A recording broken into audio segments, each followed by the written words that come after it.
विनंती करतो. सगळ्यांनी कृपया शांत बसा. हॅलो, थोडं शांतता राखा. एक मिनिट, जरा सगळे शांत बसा. माननीय उद्धवजी ठाकरे साहेबांचे इथं आगमन झालेले, आपण जोरदार घोषणा देऊन त्यांचं स्वागत करू. छत्रपती शिवाजी महाराज की. हा आवाज कुणाचा? शिवसेना प्रमुख मान्य बाळासाहेब ठाकरे यांचा, माननीय उद्धवजी ठाकरे यांचा, माननीय आदित्यजी ठाकरे यांचा. आता सगळ्यांनी शांत बसा. मला 10 मिनिटाचा वेळ दिलेला आहे, पण मी 2च मिनिटं बोलणार आहे. आणि मला आता वैभव वाघने असं सजेशन केलं की विधान परिषदेत जो डायलॉग म्हटला तोच इथं मनाने संपवून टाक भाषण. तो काही डायलॉग नव्हता वैभवजी, ती अशी इथून बेंबी पासून हृदयातून निघलेली होती.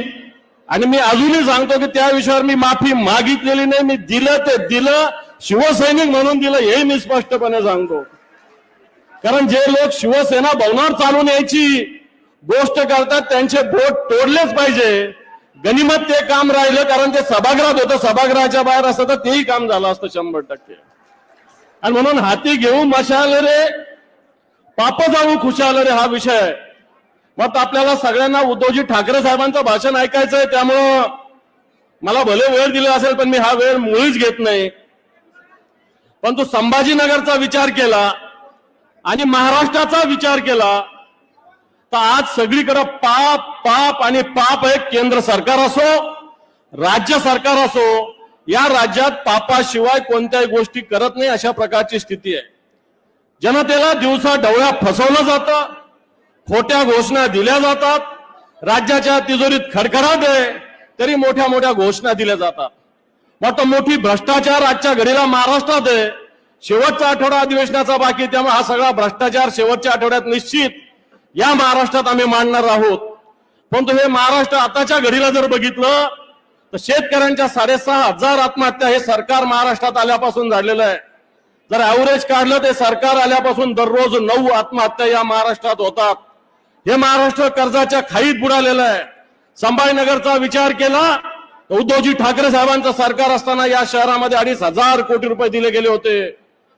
पण हे सरकार बदलल्यानंतर या शहराची जी पाणी पुरवठ्याची योजना होती, या योजनेला त्यावेळेस उद्धवजी ठाकरे साहेबांचं सरकार होतं. तर जो महानगरपालिकेचा वाटा आहे तो राज्य सरकारने भरण्याचं कबूल केलं होतं. पण आजही ही पाणी पुरवठ्याची योजना आपल्या इथलं आताचं हे गद्दाराचं राज्य सरकार हे करायला तयार नाही. मला वाटतं या संभाजीनगरात गॅसची लाईन येणार होती. डॉक्टर भागवत कराड मोठ्या घोषणा देत होते. इथं पत्रकार आहेत की पहिले गॅस लाईनची येते का अन्य काही येतं अशा प्रकारची घोषणा केली जात होती. ही गॅसची पाईपलाईन कुठं अडली हा माझा या सरकारला सवाल आहे. सफारी पार्क शिवसेनेच्या माध्यमातून होतं हे थांबलेलं. या शहराच्या अनेक योजना, या जिल्ह्याच्या अनेक विकासाच्या योजना या थांबलेल्या आहे. उद्धवजी ठाकरे साहेबांनी मराठवाडा वॉटर ग्रीडच्या रूपानं पैठण असेल, गंगापूर असेल, वैजापूर असेल या ठिकाणी जवळपास 1100-1200 कोटी रुपयाच्या योजना दिल्या होत्या. कन्नड सारख्या ठिकाणी जवळपास 350-450 कोटी रुपयाचे विकास कामं केले होते. या संभाजीनगरात 2,500 कोटी रुपयाचे कामं केले होते. मला असं वाटतं आताचं सरकार या जिल्ह्यात असो की या राज्यात असो पाप आणि पाप करतं. म्हणून हे पाप जाळायचं आपल्याला. आपण या संभाजीनगरातले सगळे गटप्रमुख आहेत, 3,058 बूथ या संभाजीनगरात आहे. या सगळ्या 3,058 बूथ वरचे सगळे बूथचे प्रमुख, गटप्रमुख इथं उपस्थित आहे. मात्र येणाऱ्या काळामध्ये आपल्याला सदस्य नोंदणी सुरू करायची आहे. आपण त्याच्याविषयी बैठका घेतलेल्या आहे. बूथ निहाय किमान 100 सदस्य नोंदणी करायची आहे. त्याचे बुक्स आपण तयार करतोय. आपल्याला BLA तयार करायचं सुरुवातीलाच मार्गदर्शन केलं. BLA आपले नुसते कागदावर होते, कलेक्टरची परवानगी आपण घेतलेली नव्हती. ती सुद्धा योजना आपल्याला अंमलबजावणी. मान्य उद्धवजी ठाकरे साहेब जेवढ्या सीट शिवसेनेला लढायचं सांगतील तेवढ्या ते आदेश देतील. परंतु मी सांगतो या 9च्या 9 विधानसभा मतदारसंघात 100% तयारी आपल्याला करायची का नाही? हो, आपण या 9च्या 9 विधानसभा या संभाजीनगरच्या ताकदीनं लढू शकतो. ठीक आहे, लोकसभेमध्ये काही कारण असेल आपल्याला अपयश आलं, परंतु मला असं वाटतं या अपयशातून येणाऱ्या विधानसभेमध्ये आज हे गद्दार खूप माजलेले आहेत. माता बहिणी यांना दिसत नाही, यांना या पद्धतीने हे काम करतात, यांना माता भगिनी दिसत नाही, यांना शेतकरी दिसत नाही, यांना बेरोजगार तरुण दिसत नाही. आज पोलीस भरतीची परीक्षा आहे, काही व्यवस्था तिथं नाहीये. महाराष्ट्रात ठिकठिकाणी परीक्षा आहे, काही व्यवस्था तिथं नाही. आणि या सगळ्या स्थितीमध्ये या राज्य सरकारचं पापाचा घडा भरलेला आहे. आणि ज्यावेळेस या राज्य सरकारचा पापाचा घडा भरलेला आहे त्यावेळेस मला असं वाटतं मतदार रूपी श्रीकृष्ण या पापाच्या घरात या राज्य सरकारला बुडवल्याशिवाय राहणार नाही. त्याच्यासाठी आपल्याला सगळ्यांना पुढाकार घ्यायचा आहे. मागच्या 1995 असेल, 90 असेल, मागचं वर्ष असेल 2019चं, या मराठवाड्यात आपण 95 ला 14 जागा जिंकल्या होत्या. मागच्या वेळेस आपण 12 जागा जिंकल्या होत्या. आपण सगळे मिळून आज आपण सगळीकडे असं आलेलं आहे की विधानसभेचं रणशिंग आपण या संभाजीनगरातून फुंकतोय. ही संभाजीनगर संताची भूमी आहे, ही संभाजीनगर आंदोलकाची भूमी आहे. आणि ज्या वेळेस मुंबई आणि ठाण्याच्या बाहेर शिवसेना आली ती या संभाजीनगरात 1985 ला आली होती, लक्षात ठेवा. आणि म्हणून 1995 ला 14 जागा आपण हाय्य जिंकल्या होत्या. मग आज उद्धवजी ठाकरे साहेब इथं आहेत. येणाऱ्या विधानसभेत या 14 जागेचा आकडा हा मराठवाडा पार केल्याशिवाय राहणार नाही. आणि त्याच्यात सगळ्यात जास्त वाटा संभाजीनगरचा असेल. अशा प्रकारचा संकल्प आज आपण केलेला शिवसंकल्प आपण करायचा आहे. हा संकल्प करत असताना आज अनेक लोक शिवसेनेत प्रवेश करतात. राजू शिंदे भारतीय जनता पार्टीचे जे उपमहापौर राहिलेले हे आज जवळपास भारतीय जनता पार्टीचे 5 नगरसेवक, एक जिल्हा परिषद सदस्य यांना सोबत घेऊन आणि भारतीय जनता पार्टीचे सगळे जिल्हा तालुका पदाधिकारी यांना घेऊन शिवसेनेत प्रवेश करतात. त्यानंतर सगळ्यात महत्वाचं अक्षय सुदामराव शिसोदे, अमर बाबासाहेब शिसोदे, भूषण काशीनाथराव शिसोदे हे पैठण तालुक्यातील, ज्यांनी या पैठण तालुक्यात सहकाराची मुहूर्तमेढ रोवलेली आहे. अनेक शिक्षण संस्था त्यांच्या आहेत. सुदामराव शिसोदे जे कारखान्याचे चेअरमन होते, त्यांचा कारखाना हे सांभाळत आलेले आहे. आणि हे अक्षय शिसोदे, अमर शिसोदे, भूषण शिसोदे पैठण तालुक्यातील एक मोठं प्रस्थ आहे, पैठण तालुक्यातील एक मोठी ताकद आहे. त्यांच्या सोबत सुद्धा मोठ्या संख्येनं कार्यकर्ते आज शिवसेनेत सहभागी होत आहेत. बीआरएसचे सुद्धा अशोकराव मातपुडे, सुधाकर चांदणे, आरपीआयचे अशोक गवळे, परमेश्वर दणके ही सुद्धा मंडळी आज या ठिकाणी शिवसेनेमध्ये प्रवेश करतायत. यानंतर एक रिटायर्ड डीवायएसपी गोनारकर साहेबांच्या सुनबाई स्वाती विश्वजित गोनारकर या सुद्धा शिवसेनेत प्रवेश करतायत. राष्ट्रवादी काँग्रेसचे काम करणारे अजितदादा पवारच्या गटाचे सरचिटणीस प्राध्यापक पंडित क्षीरसागर हे सुद्धा शिवसेनेत प्रवेश करणार आहे. त्याचप्रमाणे लोक जनशक्ती पार्टीचे विजयकुमार दाभाडे आणि त्यांचे सहकारी सुद्धा शिवसेनेत प्रवेश करणार आहे. अशोक बातपुरे, सुधाकर चांदणे यांचं नाव मी सांगितलेलं आहे. त्यानंतर आशिष सूर्यवंशी, दीपक सिसोदे हे सुद्धा प्रवेश करतायत. त्यानंतर संभाजीनगर पूर्व मतदारसंघातले अशोक गायकवाड आणि त्यांचे सर्व शेकडो सहकारी हे सुद्धा शिवसेनेत प्रवेश करतायत. मला वाटतं बऱ्याच जणांची स्वागताची इच्छा आहे. बऱ्याच जणांचे अनेक या ठिकाणी शिवसैनिकांनी बराच मोठा संकल्प केला आहे. प्रफुल्ल मालाने जे शिवसेनेचे माजी नगरसेवक आहे, हे चेंबर ऑफ कॉमर्सच्या महाराष्ट्राच्या कार्यकारिणीत उपाध्यक्ष म्हणून निवडून आलेले. एक शिल्पा शेरखाने या आपल्या शिवसेनेच्या काम करणाऱ्या महिला आघाडीच्या आहे, या जिल्हा हायकोर्टाच्या वकील संघात उपाध्यक्ष म्हणून निवडून आलेल्या आहे. म्हणजे शिवसेना या सगळ्या क्षेत्रामध्ये, चेंबर ऑफ कॉमर्स असेल, या सगळ्या क्षेत्रात मोठ्या प्रमाणावर काम करते. मी आज जे प्रवेश करणारे शिवसैनिक आहे हे भारतीय जनता पार्टी, बीआरएस, राष्ट्रवादी काँग्रेस, रिपाई या दलित पॅंथर या सगळ्या संघटनेतून प्रवेश करणाऱ्यांचं शिवसेनेक मनपूर्वक स्वागत करतो. शिवसेना एक चळवळ आहे, शिवसेना एक मोठा धबधबा आहे, शिवसेना एक नदीची मोठा चालणारा खळखळाट आहे. मात्र या शिवसेनेमध्ये आपलं मी हार्दिक स्वागत करतो. आणि येणाऱ्या काळात ही मशाल हाती घेऊन निश्चित या राज्य सरकारचं पाप जाळण्यासाठी आपण सगळे सिद्ध होऊ असा संकल्प करतो आणि थांबतो. जय हिंद, जय महाराष्ट्र. धन्यवाद दानवे साहेब. यानंतर मी शिवसेनेचे खासदार शिवसेना नेते चंद्रकांतजी खैरे साहेब यांना विनंती करतो की आपण कृपया व्यासपीठावर यावं. मी बाळासाहेब थोरात आणि विश्वनाथ स्वामी यांना विनंती करतो की त्यांनी शिवसेना नेते चंद्रकांतजी खैरे साहेबांचं स्वागत करायचं आहे. चंद्रकांतजी खैरे साहेबांचा विषय आहे राजकीय आव्हाने या विषयावर शिवसेना नेते खासदार चंद्रकांतजी खैरे साहेब आपल्याला मार्गदर्शन करणार आहेत, संबोधित करणार आहेत. बाळासाहेब थोरात आणि विश्वनाथ स्वामी शिवसेनेचे दोन्ही शहर प्रमुख यांना विनंती करतो की त्यांनी चंद्रकांतजी खैरे साहेबांचा या ठिकाणी स्वागत करायचं आहे.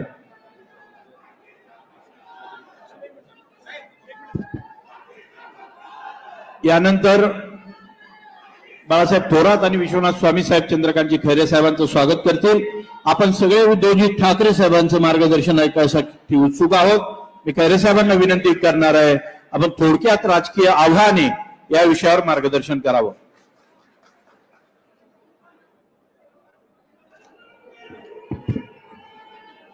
महाराष्ट्राचे कुलस्वामिनी आई तुळजाभवानी, हिंदवी स्वराज्य संस्थापक राजे शिवछत्रपती शिवाजी महाराज, तुम्हा आम्हा सर्वांचे हिंदुहृदय सम्राट व माझे आद्यदेवत शिवसेना प्रमुख माननीय बाळासाहेब ठाकरे यांना मानवंदना भावपूर्ण आदरणीय भाऊ, आपल्या सर्वांच्या मासाहेब कैलासवासी सभापती मीनाताई ठाकरे यांना सुद्धा त्या ठिकाणी आदरणीय भाऊ, घटनेचे शिल्पकार परमपूज्य डॉक्टर बाबासाहेब आंबेडकरांच्या चरणी नतमस्तक होऊन आज आपण या ठिकाणी जे संकल्प मेळावा आपण या ठिकाणी घेत आहोत, त्यांचे प्रमुख मार्गदर्शक आणि आपल्या शिवसेनेचे प्रमुख महाविकास आघाडीचे नेते सन्माननीय उद्धवजी ठाकरे साहेबांना मानाचा मुजरा करून, त्याचप्रमाणे आदित्य साहेबांना मानाचा मुजरा करून आमच्या शिवसेनेचे नेते आमच्या शिवसेनेचे नेते राऊत साहेबांना सुद्धा त्या ठिकाणी जय महाराष्ट्र करतो. उपस्थित सर्व बंधू आणि भगिनी मातांनो, प्रचंड गर्दीमध्ये हा शिवसंकल्प दौरा माननीय उद्धव साहेबांचा संभाजीनगर मधून सुरुवात होत आहे आणि त्या दृष्टिकोनातून आपण सर्वांनी जबरदस्तपणे या ठिकाणी कार्यक्रमात सहभाग होऊन मी या ठिकाणी मुद्दाम आता या ठिकाणी सांगतो, ज्यांनी ज्यांनी शिवसेनेमध्ये प्रवेश केलेला आहे उद्धव बाळासाहेब ठाकरे,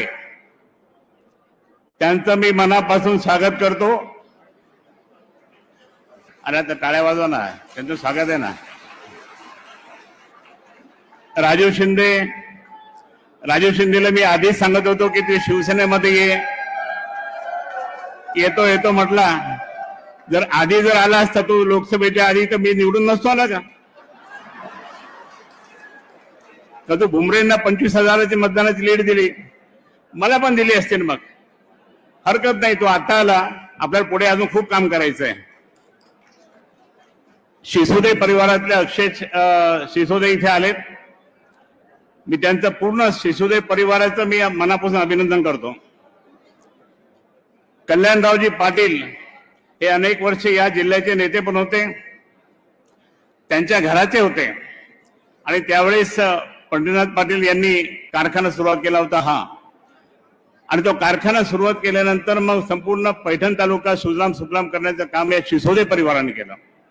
सुदामांना आमचे मित्र होते, त्यांनी सुद्धा खूप चांगलं त्या ठिकाणी काम केलं. आता ही सगळी मंडळी त्या ठिकाणी शैक्षणिक क्षेत्रात जरी असले तरी मला या ठिकाणी पूर्णपणे खात्री आहे, शिसोदे परिवारांना या ठिकाणी मी सांगू इच्छितो, कोणत्याही परिस्थितीत त्या गद्दाराला पाडायचंय. गद्दार पाडणार की नाही परिवार. त्याप्रमाणे बाकीचे इतर सर्व जे आलेले आहेत, BRS RPI वगैरे सगळे आले, त्यांचं मी मनापासून स्वागत करतो. या संपूर्ण संभाजीनगर जिल्ह्याच्या वतीने त्यांचं स्वागत करतो, मराठाच्या वतीने स्वागत करतो. पण मी या ठिकाणी राजूला सांगेन, राजू आपल्याला त्या गद्दाराला पाडायचं की ज्या गद्दारांनी रोज साहेबांच्या बाबतीत शिवसेनेच्या बाबतीत त्या ठिकाणी उलट पुलट बोलतो, त्याचा खात्मा करायचा राजकीय. आणि म्हणून मी या ठिकाणी तुला त्या ठिकाणी तुझं स्वागत करतो मनापासून.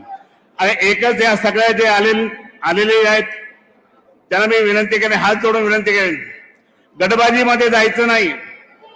आपण सर्व उद्धव साहेबांच्या नेतृत्वाखाली, आदित्य साहेबांच्या नेतृत्वाखाली आपण काम करत आहोत. गटबाजीमध्ये जर गेला तर त्या ठिकाणी राजकारण संपतं. आणि म्हणून मी या ठिकाणी सांगतो की कोणत्याही परिस्थितीत त्या ठिकाणी शिवसेना खरं म्हणजे आंदोलनातून पुढे येते. आपलं हे शिबिर मार्गदर्शन करण्यासाठी असतं, पण आपण इतके आंदोलन केले आतापर्यंत, प्रचंड आंदोलन केले. मला अनेक जण म्हणतात की आंदोलनातून शिवसेना उभी राहिली, अनेक आंदोलन केले आपण, खूप आंदोलन केले. पण आता जसं जसं त्या ठिकाणी आपण पुढे जातो तसं त्याप्रमाणे आपल्याला आंदोलनाची दिशा बदलावी लागते. आणि म्हणून या ठिकाणी मी सांगेल आपल्या सर्वांना, पुढे आपल्याला सर्वांना या ठिकाणी पुढे जायचं आहे. अरे आज उद्धव साहेबांच्या नेतृत्वाखाली आज महाराष्ट्रामध्ये जी काही नवीन रचना निर्माण झाली, ती परत एकदा महाराष्ट्रामध्ये त्या ठिकाणी नव्हे तर देशात एक मोठं वादळ निर्माण झालं. ते अरे उद्धव साहेब क्या जबरदस्त आहे. त्यांनीच मोदींना बोलू शकतात. आज मोदींनी किती खोटे नाटे केले. 15 लाखापासून तर आतापर्यंत रोज आता हे करायला लागले. आता महिला आज सगळ्या तहसील ऑफिसमध्ये जाऊन उभं राहतात, तिथे काही नाहीये. पुढे 2 महिन्याचं फक्त बजेट आहे आणि मग या महिला काय करतील. म्हणून या सगळ्या खोटे गोष्टी करणारे हे सगळे भाजपचे लोक, मोदी असतील की त्यानंतर मग ते त्यांचे साथीदार असतील गृहमंत्री, काही उपयोग नाही. आणि म्हणून आता ह्या सगळ्या खोट्या गोष्टीला म्हणे हम 405 जाएंगे, 405 गेलेच नाही. कारण माननीय उद्धवजींच्या नेतृत्वाखाली ती महाविकास आघाडी, शरद पवार साहेब असतील, बाकी सर्व असतील, त्यांच्या नेतृत्वाखाली, राहुल गांधीच्या नेतृत्वाखाली जे काही कळलं की आता यामध्ये सरकार बदलणार आहे. पण मी या ठिकाणी स्पष्ट सांगतो की कोणत्याही ह्या सर्व नेत्यांच्यामुळे लवकरच त्या ठिकाणी हे मोदी सरकार कोसळणार आहे. आणि कोसळल्यानंतर मी या ठिकाणी सांगतो की आपलं उद्धव साहेबांचं सरकार त्या ठिकाणी केंद्रात पण येईल आणि महाराष्ट्रात पण येईल.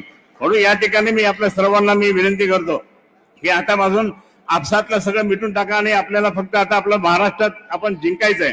महाराष्ट्राची सरकार आपल्याला आणायची आहे. आपण फक्त आता 9 जरी जागा मिळवल्या असतील तरी आपण त्या ठिकाणी आपण जास्तीत जास्त जागा मिळवायच्या. मागे एकदा ज्यावेळेस माननीय शिवसेना प्रमुखांच्या नेतृत्वाखाली जे सरकार आलं होतं आपलं, त्यावेळेस आपले 17 जागा मराठवाड्यामध्ये आल्या होत्या, 17 जागा शिवसेनेच्या. आणि म्हणून आता तसंच त्या ठिकाणी 17 नव्हे तर 20 जागा त्या ठिकाणी मराठवाड्यामध्ये आपल्याला आणावं लागतील. मी या ठिकाणी सांगेन साहेबांना की या पूर्ण 9च्या 9 जागा ज्या आपल्या जिल्ह्यामध्ये आल्या होत्या त्या फक्त शिवसेना भाजप युती म्हणून आल्या होत्या. परंतु माझा पराभव झाल्यानंतर एक मोठी मागच्या वेळेसचा जो पराभव झाला त्यानंतर लक्षात आलं लोकांच्या MIM परत येईल. आता जातीवादी पक्ष MIM या ठिकाणी यायला लागला. आता MIMने त्या ठिकाणी खूप म्हणजे दंगली बिंगली घालायला सुरुवात केल्या आणि म्हणून लोकांनी पाहिलं नको हे नको. आणि म्हणून 9च्या जागा त्या ठिकाणी महाराष्ट्रात कुठेच नाही, युतीच्या संपूर्ण जागा आल्या होत्या. आणि आता सुद्धा आपल्याला त्याचप्रमाणे आपल्याला सुद्धा तसंच करावं लागेल. म्हणून या ठिकाणी आपण जोरदारपणे या ठिकाणी हा MIM परत डोकं वर काढतोय. हा MIM परत पूर्व आणि मध्यमध्ये डोकं वर काढतोय. तिथे आपले पूर्व आणि मध्य हे आपले शिवसेनेचे आहेत. त्याचप्रमाणे बाकीच्या सगळ्या पश्चिम पासून सगळे 9च्या 9 जागा त्या ठिकाणी आपल्या आहेत. आणि आपल्या आणण्यासाठी ताकदीने मशाल हातात घ्या आणि मशाल हातात घेऊन त्या ठिकाणी आपण जोरदारपणे त्या ठिकाणी उद्धव साहेबांच्या नेतृत्वाखाली आपण यशस्वीपणे वाटचाल करूया. एवढंच सांगतो तुम्हा सर्वांना. आणि ते ज्यांनी प्रवेश केला त्या सर्वांना त्या ठिकाणी मनापासून अभिनंदन करतो. आणि मी सांगितल्याप्रमाणे गटबाजीमध्ये जायचं नाही. आपण आपल्या माननीय उद्धवजींचा आदेश त्या ठिकाणी पाळायचा एवढंच सांगतो. जय हिंद, जय महाराष्ट्र. धन्यवाद खैरे साहेब. यानंतर मी शिवसेनेचे सचिव माननीय खासदार विनायकजी राऊत साहेब, शिवसेनेचे नेते माननीय विनायकजी राऊत साहेब यांना विनंती करतो की त्यांनी या ठिकाणी आम्हाला सर्वांना संबोधित करावं. राऊत साहेबांच्या मार्गदर्शनानंतर आदरणीय उद्धवजी ठाकरे साहेब आपल्या सगळ्यांना मार्गदर्शन करणार आहेत. माझी विनंती आहे कृपया आपण सर्वांनी जागेवर बसून शांतता भंग होणार नाही याची काळजी घ्यावी. विनायक राऊत साहेब. संभाजीनगरच्या या ऐतिहासिक कार्यकर्त्यांच्या मार्गदर्शन मेळाव्याला उपस्थित असलेले शिवसेना नेते आदरणीय उद्धवजी ठाकरे साहेब, शिवसेना नेते आदरणीय चंद्रकांतजी खैरे, शिवसेना नेते विरोधी पक्ष नेते सन्माननीय अंबादासजी दानवे, शिवसेनेचे सचिव मिलिंद नार्वेकर, इतर सर्वच सन्माननीय पदाधिकारी आणि उपस्थित शिवसेनेचे पदाधिकारी बंधू भगिनींनो, संभाजीनगर वासियांना मनापासून धन्यवाद देतो की नुकत्याच लोकसभेच्या निवडणुकीनंतरचा माननीय पक्षप्रमुख उद्धवजी ठाकरे यांचा पहिला दौरा आपण या संभाजीनगरमध्ये घेतोय. आणि ज्या मदनमस्त दिल्लीकरांना ज्याने 400 पारची घोषणा केली होती त्यांना केवळ आणि केवळ 240च्या जागेवर बसवण्याचं काम ज्या उद्धवजी ठाकरेंच्या नेतृत्वाखाली महाराष्ट्राने केलं त्या उद्धवजींचा अभिनंदनाचा प्रस्ताव या अधिवेशनच्या या पहिल्या अधिवेशनमध्ये आपण मंजूर करायचा आहे. मदन मस्त झालेली ती राज्य सत्ता, दिल्लीचं मनामध्ये भिनलेली हुकुमशाही, आपल्या हाताशी असलेली संपूर्ण यंत्रणा, पैसा, सत्ता याचा दुरुपयोग करून ज्यांनी शिवसेना संपवण्याचं कपट कारस्थान रचलं, ज्यांनी शिवसेनेला फोडण्याचं कपट कारस्थान रचलं, ज्यांनी ठाकरे घराणं संपवण्याचा प्रयत्न केला, त्या दिल्लीश्वरांना चारी मुंड्या चित करून शिवसेना उद्धव बाळासाहेब ठाकरेंचा भगवा झेंडा या महाराष्ट्रामध्ये तर देशामध्ये फडकवण्याचं काम माननीय उद्धवजी ठाकरेंच्या नेतृत्वाखाली या महाराष्ट्राने केलेलं आहे. आणि म्हणून पुन्हा एकदा आता विधानसभेच्या निवडणुकीच्या पार्श्वभूमीवर चला लढूया आणि विधानसभा जिंकूया ह्या निर्धाराने उद्धवजी पुन्हा एकदा बाहेर पडलेले आहेत. आणि म्हणून मला खात्री आहे शिवसैनिकांची जिद्द आणि आपल्या नेतृत्वाचा एक दृढ निश्चय, जिंकायचं म्हणजे जिंकायचंच या दृढ निश्चयाने नक्कीच आपण येणाऱ्या विधानसभेच्या निवडणुकीमध्ये लढू, जिंकू आणि या महाराष्ट्रामध्ये उद्धवजी ठाकरे साहेबांच्या नेतृत्वाखालचं आपलं सरकार निर्माण करू या निर्धाराने आपल्या या समोर जायचं आहे. सध्याचं महाराष्ट्राचं सरकार, उद्धव साहेबांनी त्याचा उल्लेख चांगला केलेला आहे, एक जुमलेबाजांचं सरकार आहे. केवळ आणि केवळ घोषणा करायच्या, लोकांना संभ्रमित करायचं, लोकांना फसवायचं, यापेक्षा या सरकारकडे काय राहिलेलं नाहीये. आत्ताच उद्धव साहेब आपल्याला या सभास्थळी यायच्या अगोदर जवळजवळ 30 ते 35 विद्यार्थी जे एमफिल करतात, जे पीएचडी करतात आणि हे विद्यार्थी नेमके कोणत्या प्रवर्गातले आहेत? त्या महाराष्ट्रामध्ये परमपूज्य बाबासाहेब आंबेडकरांच्या मार्गदर्शनाखाली काम करणारा जो मागासवर्गीय समाज आहे, त्या मागासवर्गीय समाजातले जवळजवळ 25 विद्यार्थी त्या ठिकाणी आले, एका आशेने, एका अपेक्षेने. आणि होय, त्या सत्ताधाऱ्यांनी जरी फसवलं, भाजपवाल्यांनी जरी तोंडाला पानं फुसली, तरी सुद्धा माझा राजा, माझा उद्याचा राज्यकर्ता म्हणून उद्धवजी ठाकरेंकडे आपण आपली कैफियत मांडली तर नक्कीच मला न्याय मिळेल हे एका अपेक्षेने ते विद्यार्थी त्या ठिकाणी आले. काय मागणी होती त्यांची? आज विधानसभेच्या अधिवेशनमध्ये महाराष्ट्राचा अर्थसंकल्प असो, त्या गद्दार मुख्यमंत्र्यांचं भाषण असो, लोकांना फसवण्याच्या घोषणा करायच्या, त्या मुख्यमंत्र्यांना मी सांगू इच्छितो, अरे 2 वर्ष झाली तुमच्या मुख्यमंत्री पदाच्या कारकिर्दीला, पण या महाराष्ट्रातले 194 मागासवर्गीय विद्यार्थी जे शिष्यवृत्तीसाठी रस्त्यावर भीक मागतायत, तुमच्याकडे प्रार्थना करतायत, जे एलिजिबल आहेत, त्या 194 विद्यार्थ्यांना तुम्ही 2022 पासून न्याय देऊ शकला नाही, शासन निर्णय होऊन सुद्धा. आणि म्हणून त्यांना पीएचडी आणि एमफिल करता येत नाही. आणि दुसरीकडे अनेक घोषणा करत असताना देवेंद्र फडणवीस यांच्या कारकिर्दीमध्ये किती घोषणा झाल्या आणि किती अंमलात आणल्या. आता सुद्धा तुम्हाला 3 सिलेंडर मोफत देतो म्हणाले, पण यापूर्वीचं उज्ज्वला गॅसचं काय झालं? 3 महिने म्हणजे जुलै, ऑगस्ट, सप्टेंबर, ऑक्टोबरला विधानसभा झाल्या की नोव्हेंबर पासून उज्ज्वला योजना आणि हे 3 गॅस 100% बंद. देवेंद्र फडणवीस यांनी जाहीर केलेली माहेरचा आधार, आता सुद्धा माहेर या शब्दाचा उल्लेख करतात, पण त्यावेळेला सुद्धा माहेरचा आधार म्हणून भगिनींना अर्थसहाय्य करण्याची घोषणा देवेंद्र फडणवीस यांनी केली होती 2014ला. काय झालं? माहेरचा आधार तर सोडाच, पण जो आता त्रास होतोय त्या त्रासातून सुद्धा त्यांची सुटका होऊ शकली नाही. केवळ आणि केवळ ह्या एका वर्षामध्ये 1000 पेक्षा जास्त भगिनींचं कपाळाचं कुंकू पुसलं गेलं. त्याला जबाबदार देवेंद्र फडणवीस तुमचं सरकार आहे, नरेंद्र मोदीजी तुमचं सरकार आहे. आज कांद्याला भाव नाही, तुरीला भाव नाही, शेतकऱ्यांना न्याय नाही, शेत मजुरांना न्याय नाही, आणि त्यानंतर अन्नदाता आधारित योजना जाहीर केली होती देवेंद्र फडणवीस यांनी. अन्नदाता आधार कुठे गुंडाळून ठेवली ते सुद्धा त्यांना कळलं नाही. जी आर कधी काढला तो सुद्धा आता माहिती नसेल. आणि केवळ लोकांना संभ्रमित करायचं, लोकांच्या डोळ्यात धूळ फेकायची, लोकांना कुठली आमिष दाखवायची, आणि लोकांना भिकेचं कटोरं घेऊन दारोदार फिरायला लावायचं शासनकर्त्यांच्या घरी. ही जी काय कपट नीती सध्याच्या मिंदे सरकारने आखलेली आहे ना, त्यापासून सावध राहण्याची आवश्यकता आहे. हा शिवरायांचा महाराष्ट्र आहे. समाजामध्ये दरी उभ्या राहिलेल्या आहेत. कौरव पांडवांसारखे लढायला उभे राहिलेले आहेत. त्यावेळेला माननीय पक्षप्रमुख उद्धवजी आपलं भाष्य व्यक्त करतील. पण एकच या ठिकाणी सांगतो शिवसैनिकांना, आता आपली दुसरी परीक्षा जी येणार आहे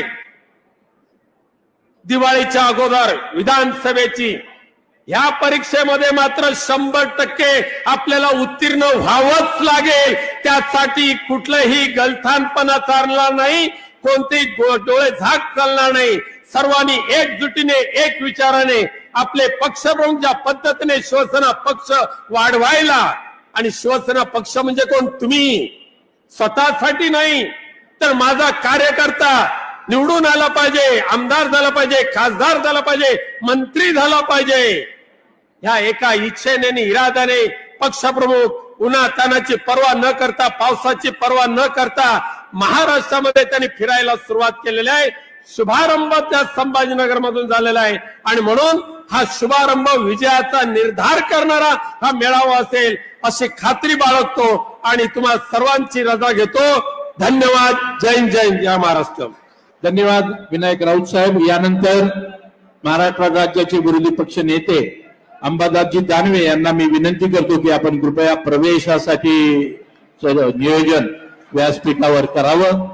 हा प्रवेश सोहळा झाल्यानंतर माननीय उद्धवजी ठाकरे साहेब हे आपल्याला मार्गदर्शन करणार आहेत. मी दानवे साहेबांना विनंती करतो की आपण कृपया पुढील सूत्र आपल्या ताब्यात घ्यावीत. छत्रपती शिवाजी महाराज की, डॉक्टर बाबासाहेब आंबेडकरांचा, उद्धव साहब तुम आगे बढ़ो, जय भवानी, छत्रपती शिवाजी महाराज की.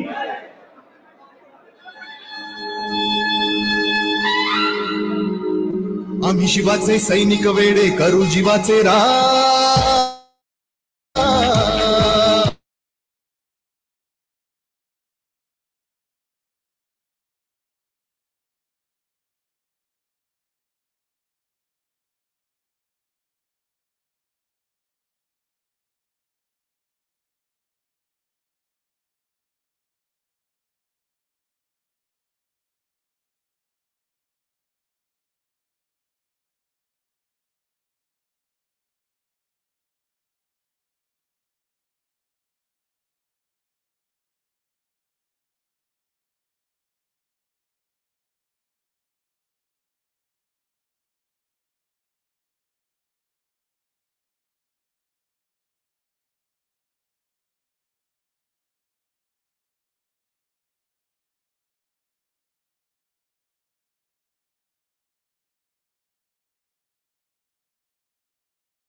काही उर्वरित मान्यवरांचाही या ठिकाणी सत्कार होतोय.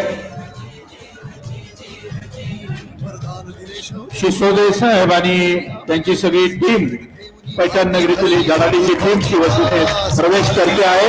या सगळ्या पदाधिकाऱ्यांचं या ठिकाणी मनापासून स्वागत होत आहे. आदरणीय उद्धवजी ठाकरे साहेबांच्या हस्ते यांचा या ठिकाणी प्रवेश होतोय. ज्यांचा प्रवेश झालाय त्यांनी कृपया व्यासपीठाच्या खाली यावं अशी त्यांना विनंती आहे. आपल्याला आदरणीय उद्धवजी ठाकरे साहेबांचं मार्गदर्शन ऐकायचं. ज्यांचा प्रवेश झालाय त्यांनी कृपया खाली यायचं.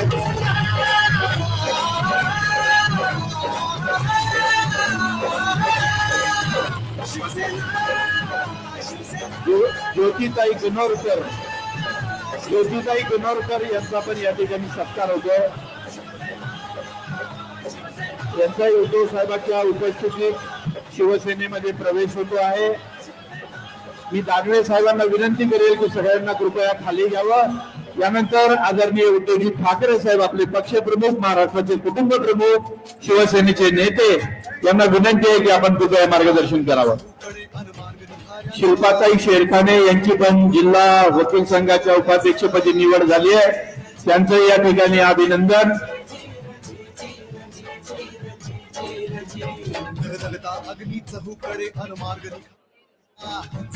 कृपया व्यासपीठावरील उर्वरित लोकांनी कृपया खाली स्थानापन्न व्हायचंय. आपल्याला आदरणीय उद्धवजी ठाकरे साहेब यांचं मार्गदर्शन ऐकायचंय.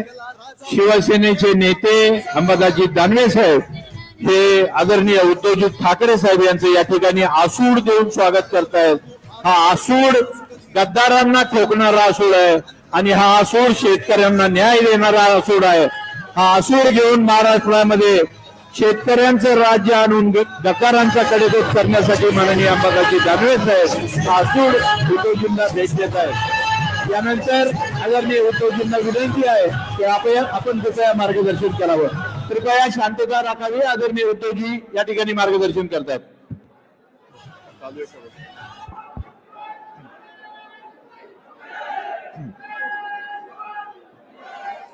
तुम्ही खाली बसलं तर बरं होईल. कॅमेरा सेट करून खाली बसा.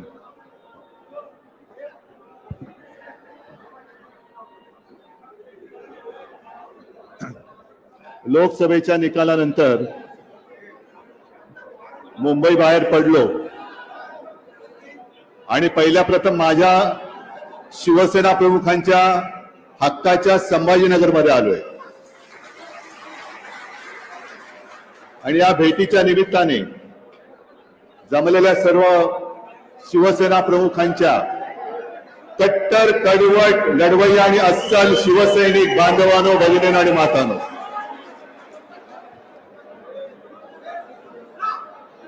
पहिला प्रथम संभाजीनगरमध्ये आलो. मुद्दामून आलोय, जाणीवपूर्वक आलेलो आहे. कारण जे गद्दार इकडनं दुर्दैवाने जिंकलेत त्यांना सांगायला आलोय की तुम्ही काल जिंकलेला जरी असला तरी मी संभाजीनगर जिंकल्याशिवाय हटणार नाही. संभाजीनगर मी जिंकणार म्हणजे जिंकणारच. पण आपण एक विचार केला पाहिजे की महाराष्ट्रामध्ये मोदी सरकारचं उधळलेलं खेचर 400 पार करणार होते. त्यानं 40 वरनं 9 वरती आणलं आपण. पण या विजयामध्ये माझ्या हक्काचा संभाजीनगरचा खासदार नाही हे शल्य माझ्याप्रमाणे तुम्हालाही आणि आपल्याप्रमाणे शिवसेना प्रमुखांना सुद्धा झालं असणार.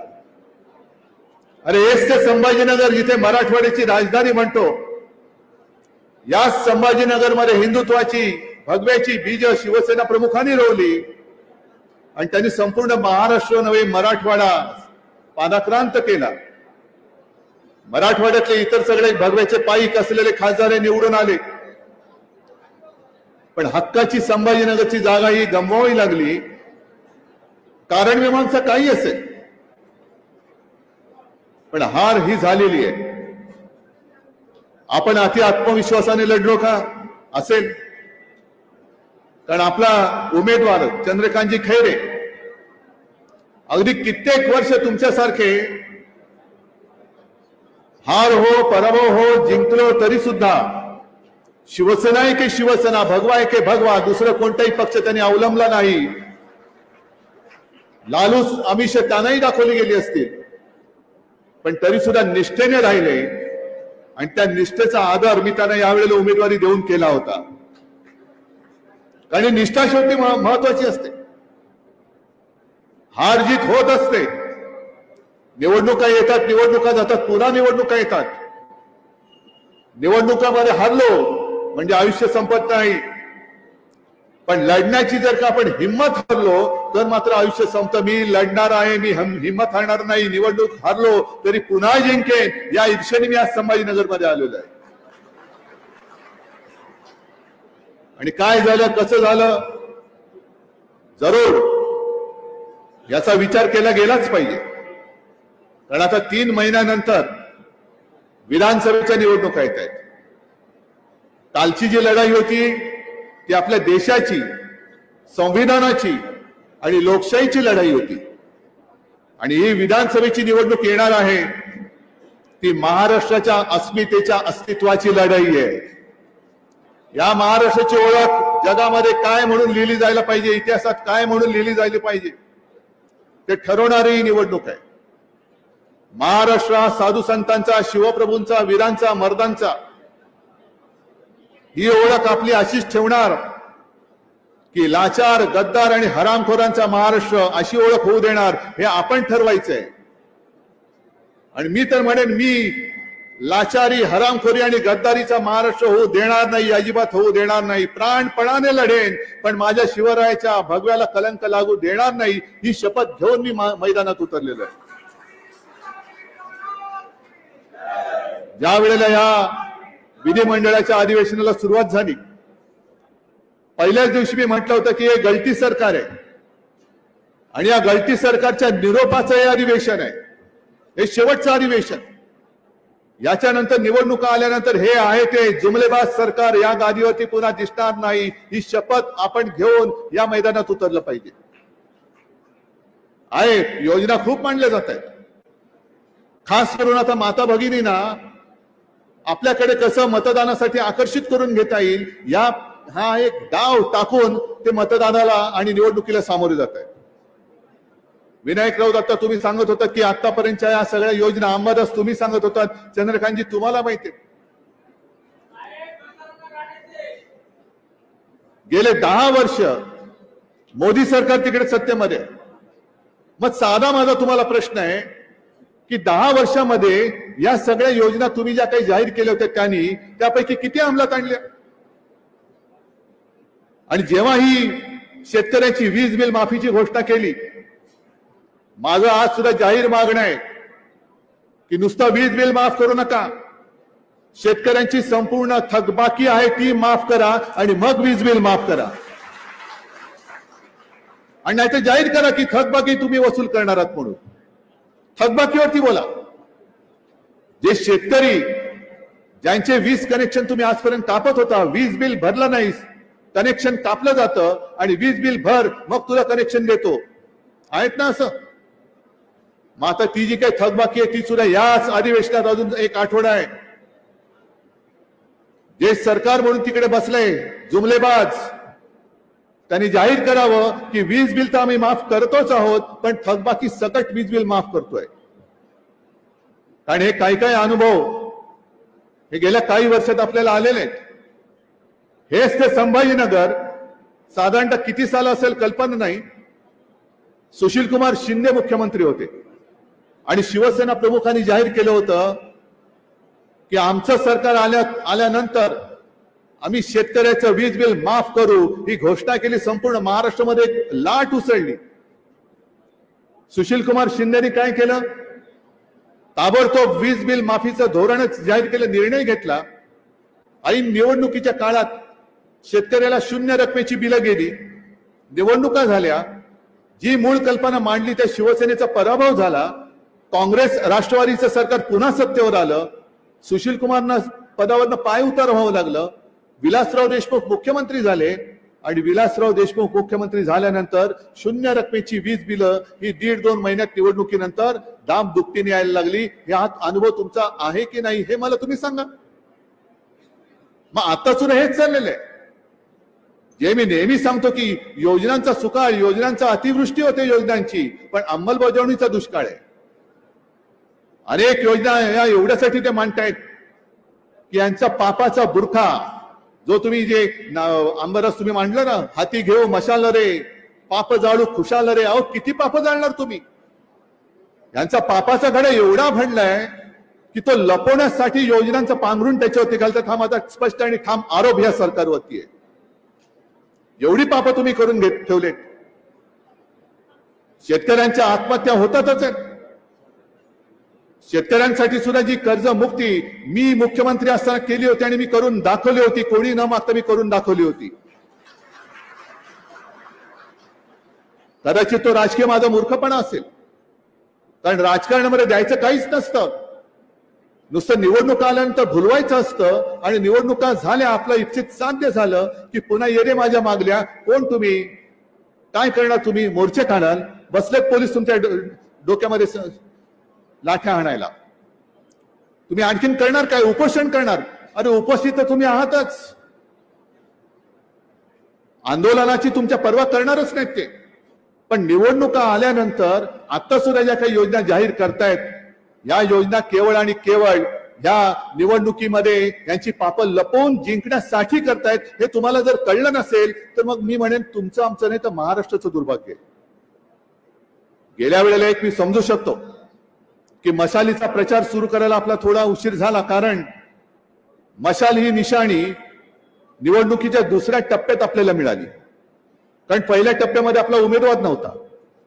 दुसऱ्या टप्प्यामध्ये जेव्हा यवतमाळचे आपले संजय देशमुख आणि बुलढाण्याचे नरेंद्र खेडकर यांना मशाल निशाणी मिळाली, त्याच्यानंतर आपण मशाल निशाणीचा प्रचार सुरू केला.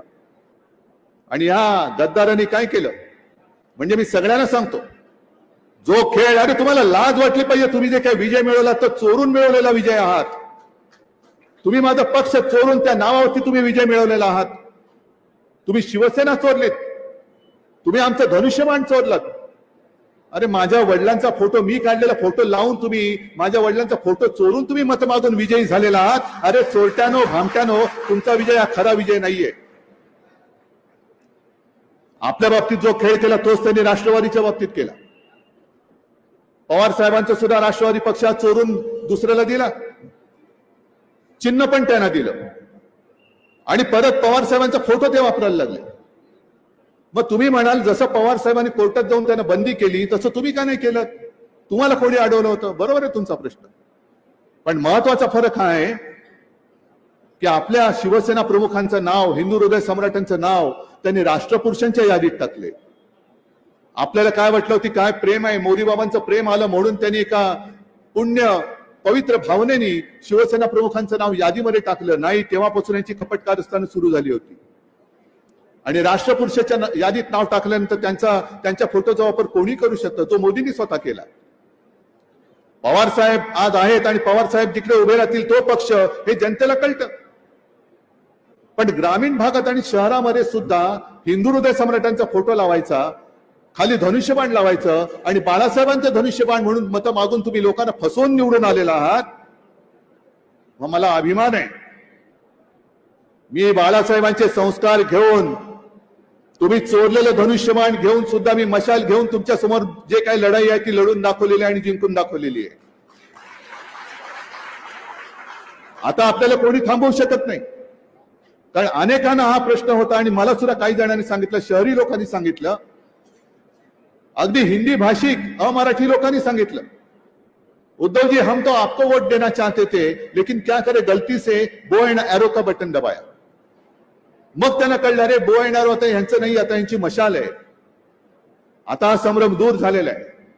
आता मशाल आणि मशाल घेऊन गावागावात जा आणि जिथे जिथे यांचे पाप असेल, जिथे जिथे यांचा अन्याय असेल, तो अशी मत जागृती तुम्ही करा की त्या मतांच्या माध्यमातून हे सरकार आणि यांची पाप ही खुशाल जाळून टाका. तुम्ही निवडणुकीत यांची पाप जाळून टाका. पण हा संभाजीनगर हा जिल्हा आहे. आता सुद्धा इकडे काही प्रश्न घेऊन बोर्ड घेऊन लोक उभी आहेत. पण मी मुख्यमंत्री असताना शहरातला गुंठेवारीचा प्रश्न सोडवला होता की नव्हता हे सांगा. समांतर जलवाहिनीचा प्रश्न सोडवला होता की नव्हता? रस्त्याची कामं केली होती की नव्हती? उद्यानं सुद्धा आपण करत होतो की नव्हतो? मग ही सगळी कामं करून सुद्धा काय आपण कुठे कमी पडलो? हा माझा प्रश्न जसा तुम्हाला आहे तसा तुम्ही जनतेला विचारा. जा घराघरात जा. जे तुम्ही आता आम्हाला सांगत होता आपल्याकडे बीएलए पाहिजे, बीएलओ पाहिजे, मला पहिला गटप्रमुख पाहिजे, जो मतदार यादीला एक कोणतरी जबाबदार माणूस आहे आणि त्याला माहिती आहे की ही सगळी वस्ती ही माझ्या संपर्कात आहे. मी त्याला सांगतो घराघरात जा आणि हात जोडून विचारो, दादा, ताई, माई, मावशी, आमचं काय चुकलं सांगा, काय आमचा पराभव झाला, असं कोणतं पाप आमच्याकडनं घडलं? अगदी जे एक शिवसेना प्रमुखांनी वचन दिलं होतं औरंगाबादचं छत्रपती संभाजीनगर करणं, हे मी माझ्या मुख्यमंत्री काळामध्ये मी केलेलं आहे. आणि अजूनही 2 वर्ष होत आली, या सरकारला 2 वर्ष झाली.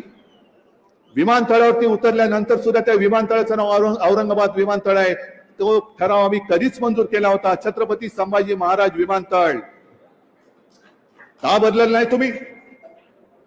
आम्ही केलेल्या कामाची श्रेय तुम्हाला घेताना लाज वाटत नाही?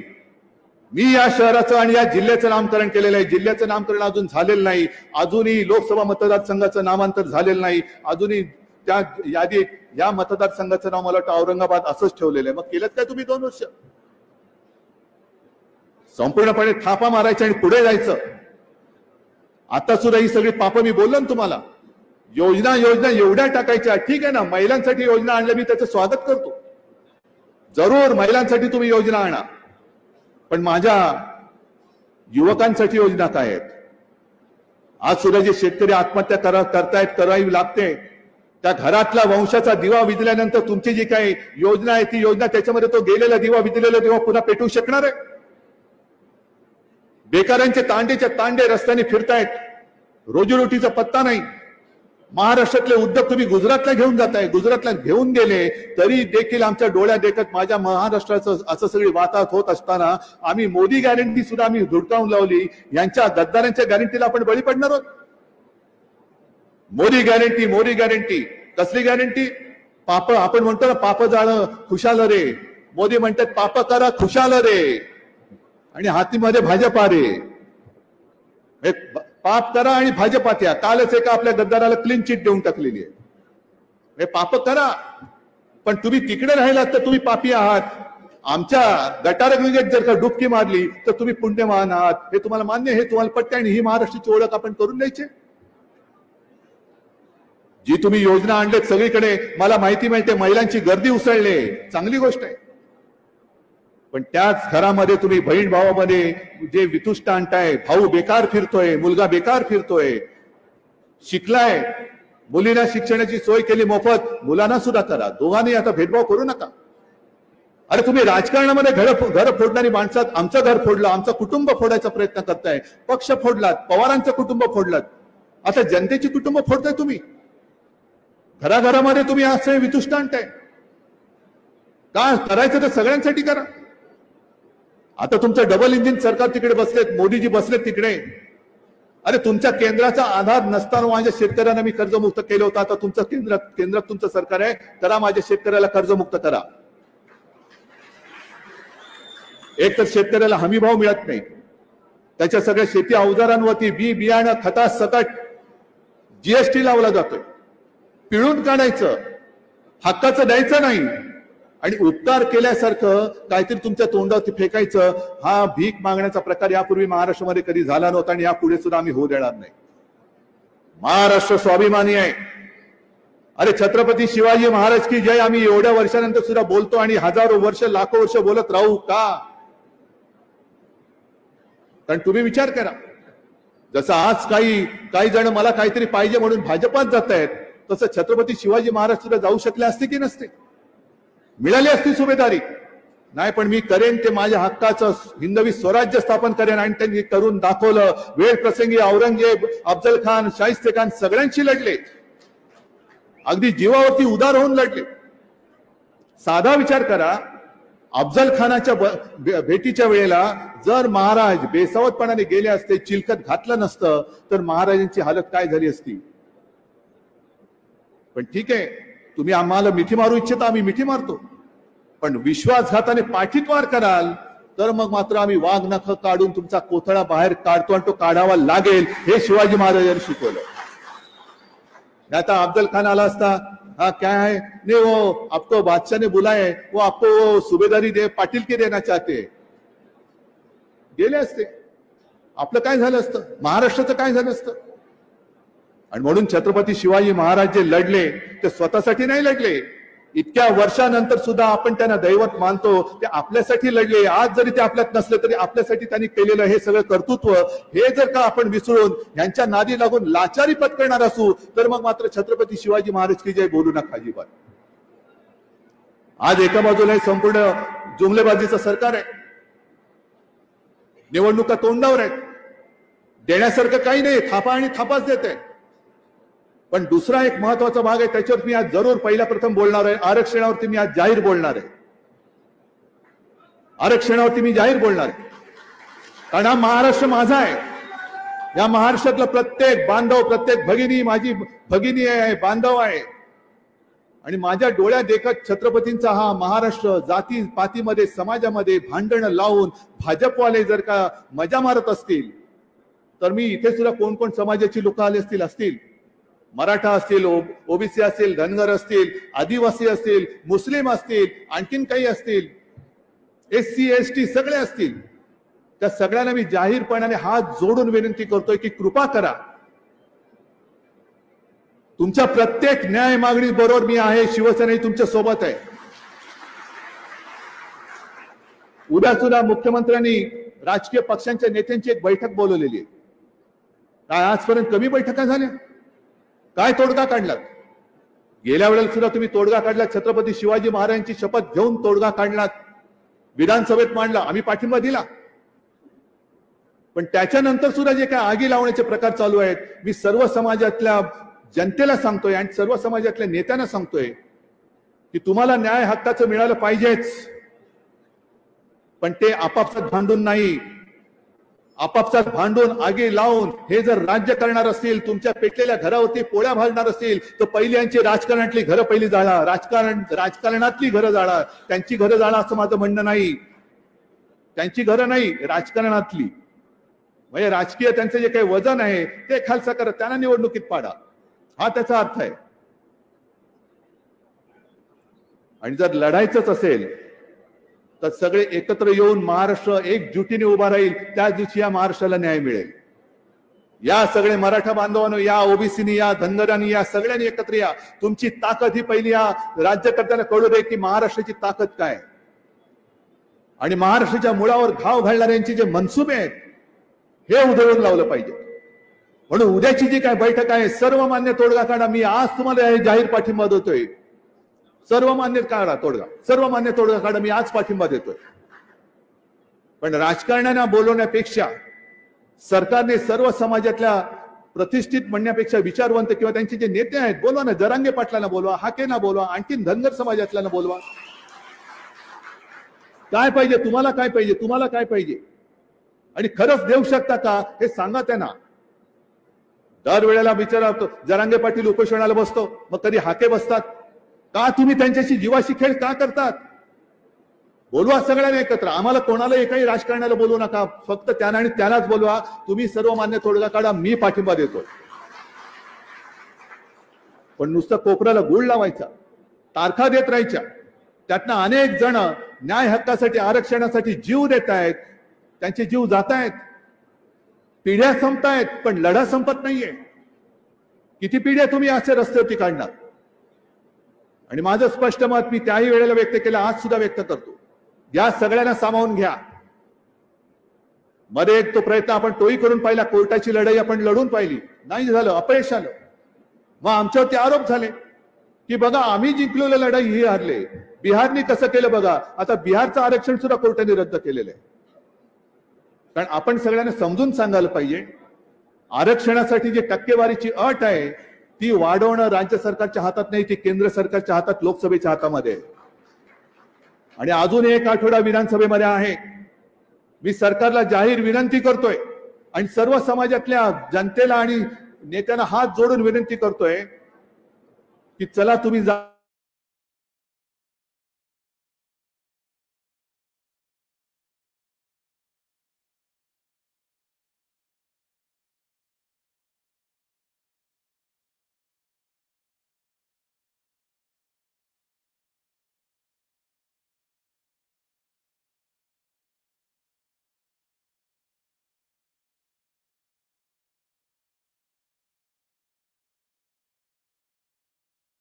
आता एकमेकाच्या उरावरती बसवतायत, हे पाप नका करू तुम्ही. कारण महाराष्ट्राची ताकद फोडूनच जे परके जिंकले होते ते याच ताकदीमुळे जिंकले होते, भांडणं लावून. आणि मी अनेकदा उदाहरण दिलेलं आहे. जसं संभाजीनगरचा पराभव हा माझ्या जिवारी लागलाय, कोकणातला लागलेला आहे, तसाच एक पराभव आपण महाराष्ट्र कधी विसरू शकत नाही, तो म्हणजे पानिपतचा. पानिपतचं युद्ध. होय, आम्ही हरलो, दुर्दैवाने हरलो. म्हटलं तर आमच्याकडे अफाट सैन्य होतं. आणि जे काय माझ्या वाचनात आलंय त्या वाचनामध्ये स्पष्ट लिहिलेलं आहे की युद्धाला सुरुवात होण्यापूर्वी अशाच एका संध्याकाळी अहमद शाह, त्याचं पण अहमद शाह होता, मी ठेवलेलं नव्हतं, हा केवळ योगायोग समजावा. अब्दाली तिकडनं लांबून बघत होता, मराठ्यांचं सैन्य पसरलेलं, अथांग समुद्रासारखं सैन्य. आणि संध्याकाळची वेळ होती, दिवे लागण्याची वेळ होती. अब्दालीचे खबरे येऊन अब्दालीला सांगत होते की शहनशहाजी काय त्याला म्हणत असतील ते असतील, उद्याचं युद्ध आपल्याला अवघड आहे. हे म्हणे मराठे संख्येने आपल्यापेक्षा भारी आहेत. नुसते भारी नाही तर हे पराक्रमी आहेत, हे जिद्दी आहेत.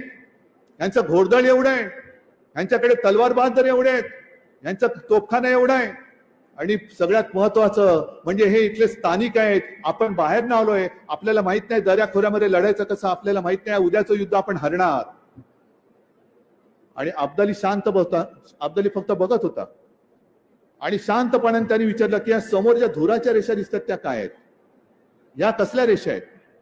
आणि त्या खबरांनी सांगितलं की ते म्हणे हे मराठे आहेत, 18 पगड जाती जमातीमध्ये विखुरलेले आहेत, यांच्या चुली हे एकमेकांबरोबर जेवायला बसत नाहीत.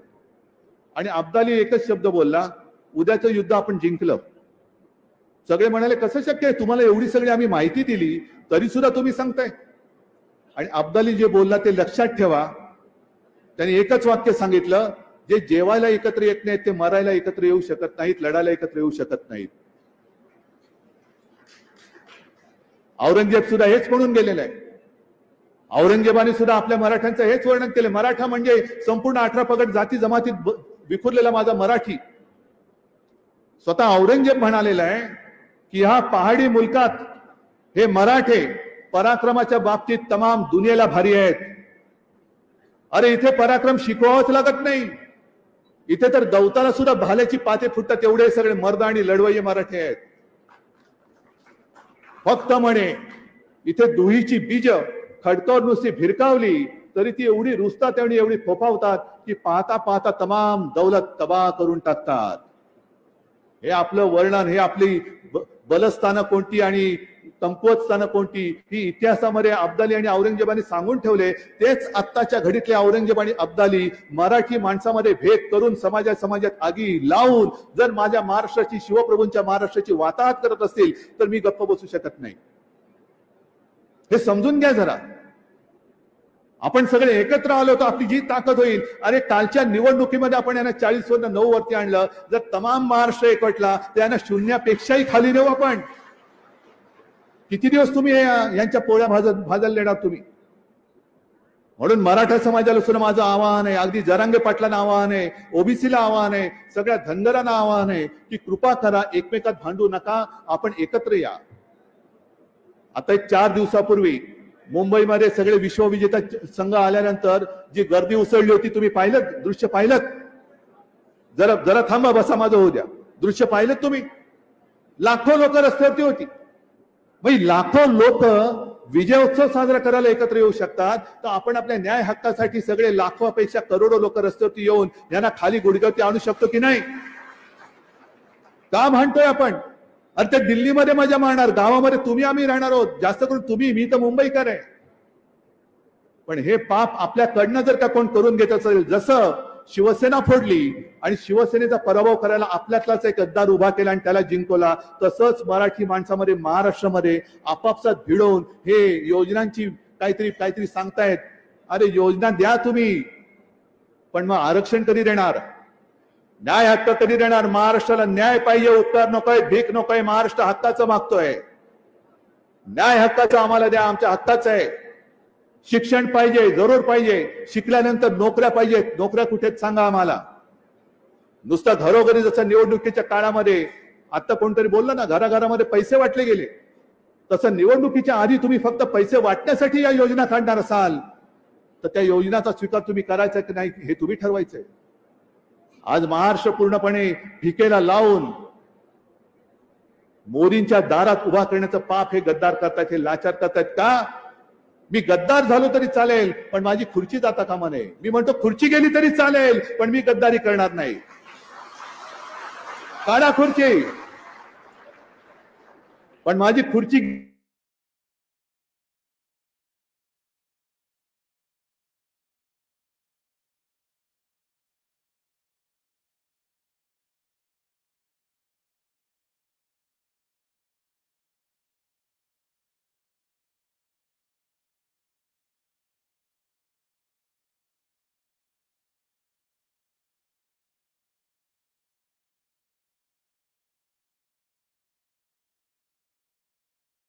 नाहीच.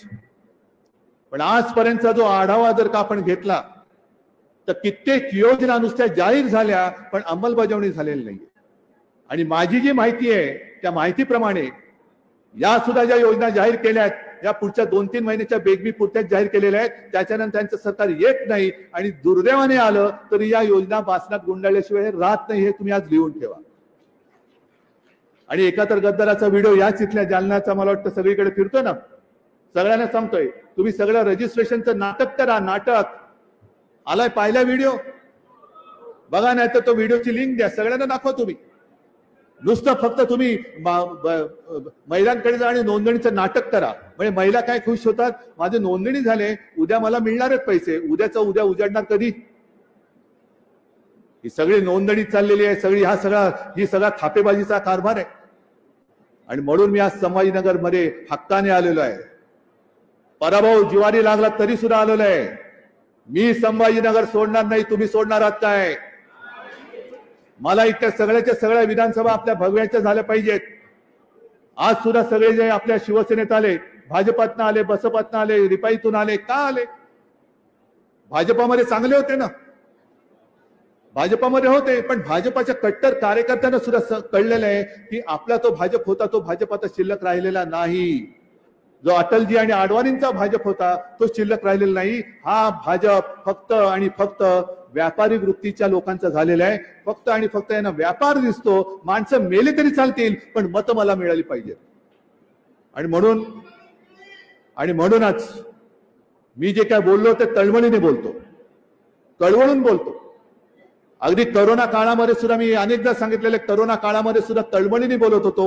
त्याच तळमळीने मी आज सर्व समाजातल्या जनतेला आवाहन करतोय विनंती करतोय कृपा करून एकमेकात भांडण्यात शक्तिपात करू नका. एकत्र होऊन एकजुटीने एकत्र व्हा आणि मग दिल्लीकरांना वाकून आपलं म्हणणं पदरात पाडून घ्या. तर आणि तरच शिवरायाला सुद्धा अभिमान वाटेल अरे काय माझे मराठे आज सुद्धा दिल्लीला नमवतात.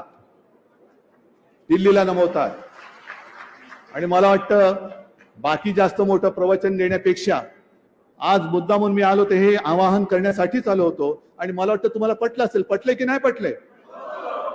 आपापसात भांडणार की जो आपल्याला आपल्यात भांडण लावतोय त्याला गाडणार? मग सांगा आपल्या गावागावात जाऊन सांगा. थांबा तुम्ही तिकडे येऊन बोला. एक मिनिटावर तुम्हाला तिकडे येऊन बोला. तुम्ही गावागावात जा. एक तर यांच्या बोगस योजनांचं भांडाफोड करा आणि सर्व समाजातल्या सांगा अरे तू आणि मी एक आहोत. आपण महाराष्ट्राच्या मातीचे लेकरं आहोत. आपण आपल्या आईचं रक्षण नाही करणार तर हे उपरे करणार आहेत. या उपऱ्यांवरती विश्वास ठेवू नका. आणि जे आपल्यात आगी लावतील मी सगळ्यांना सांगतोय त्यांना दूर ठेवा आणि महाराष्ट्राचं पावित्र्य राखा. सगळ्यांना धन्यवाद देतो शुभेच्छा देतो. जय हिंद जय महाराष्ट्र. धन्यवाद साहेब. संभाजीनगर शिवसेना जिल्ह्याच्या वतीने आपले या ठिकाणी आभार व्यक्त करण्यात येत आहेत. आता राष्ट्रगीतासाठी सर्वांनी जागेवरती उभा राहायचं आहे.